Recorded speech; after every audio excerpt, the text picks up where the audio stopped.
Good evening and welcome to Geelong NewsBeat. Yes, it is Geelong NewsBeat, but we've moved a little north. Yes, to that northern suburb of Geelong. It's a place called Melbourne.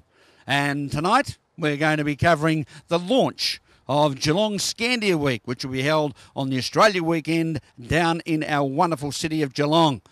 And also it's the launch of the Docklands Invitational, a big race that's run before the Australia Day weekend in 2009. So stay with us on Geelong NewsBeat and we'll bring you the best of above and beyond sailing at Geelong Scandia Week.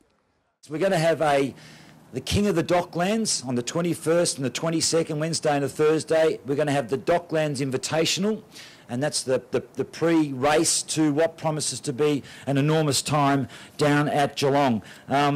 Just with that Docklands Invitational, I was lucky enough to be allowed on Decadence, Phil Coombs's boat from Sandringham last year. And when we say the big, the bold and the old, I say big in the fact that this event is so big and it's getting bigger, especially in this Coliseum or horseshoe we've got here. The King of the Docklands is going to have a massive carrot poked in the people's faces. They don't know they're going to be competing, but there is a massive incentive to be competing here. More about that later. Then you get the Docklands Invitational, where you get 20 boats selected, invitation only, and they range from 40 foot to 80 feet. I was on Decadence, which is a 46-footer, and when I say big, ladies and gentlemen, there's the Baldy Bridge. We had to put some on their side to actually get the mast under. So if you ever go underneath that bridge and realise how tall that is, and you can imagine a spinnaker on that mast, that is big. We've got the bold, which is platinum right here, and we've got the old, which is the fact that we've got a 150 anniversary going on down at Geelong. One of the, I think, the oldest race in the Southern Hemisphere, and it just keeps going. I think it's older than the Melbourne Cup by 17 years or so. So there's a hell of a lot of nostalgia there, a lot of meaning, and a lot of history, and it is so exciting. But enough of that. I'd just like to, we've got a few little formalities to get through, and I want to beat the rain, but I would like Graham Richmond, the Commodore of the Royal Geelong Yacht Club, to come up and say a couple of nice, warm, welcome words. Graham, good luck. You got the wind at your back.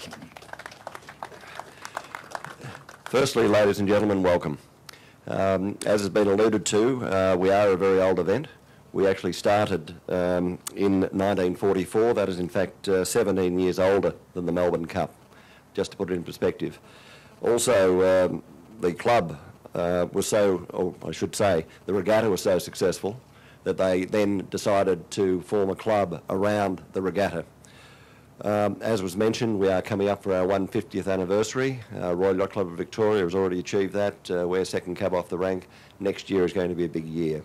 We're very fortunate in the fact that we've not had any natural disasters down at Geelong. We have all of our old records. We have all of our old photos. There will be displays at this coming regatta that will highlight some of the history of Royal Geelong Yacht Club, or Geelong Yacht Club as it was then.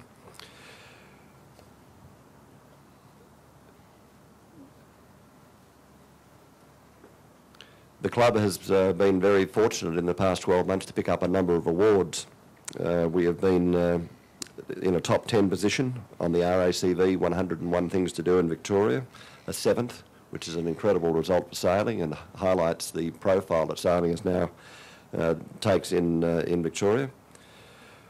We're also doing a few things different this year. We have a combined launch for the Geelong Week, Scandia Geelong Week, and also the Scandia Docklands event, Invitational. And despite the happenings of the last couple of months, we are expecting, and we will be having, a true gala event down at Geelong and in the Docklands. It has always been a great event. It will always will be a great event. So irrespective of the turmoil that's happening in the financial circles, we are on, we are ready to party. Please come and join us. The Invitational, which was first held in 2007, will for the first time see the event staged in a midweek position.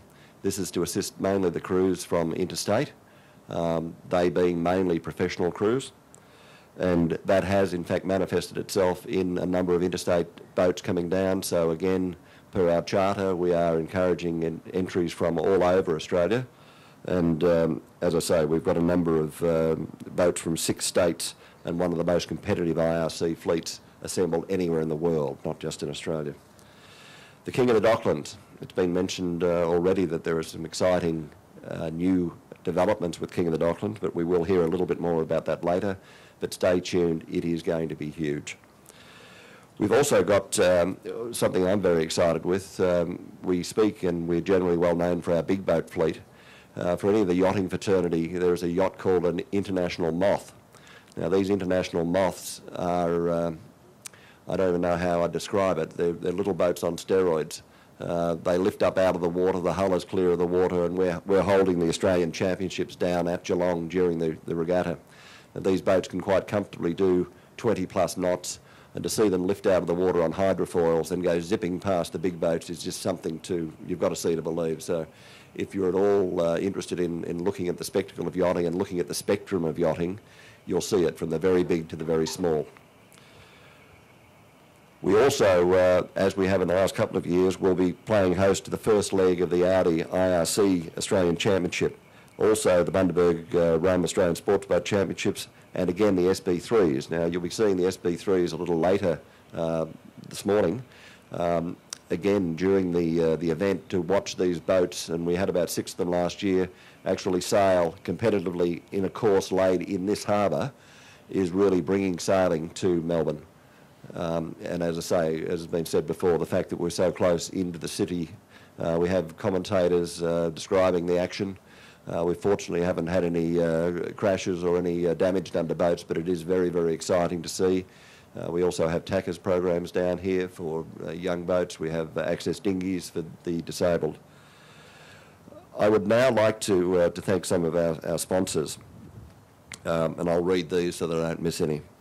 Special thanks for our corporate sponsors, Audi, Parks Victoria, Bundaberg Rum, the Geelong Advertiser, K-Rock, Skilled, Sunsail, Vectrix, Telstra Countrywide, Henry Lloyd, 4 Points Sheraton, Geelong, Foster's, the BIA Victoria, Morris Finance, Geelong Taxi Network, Bay FM and Coca-Cola.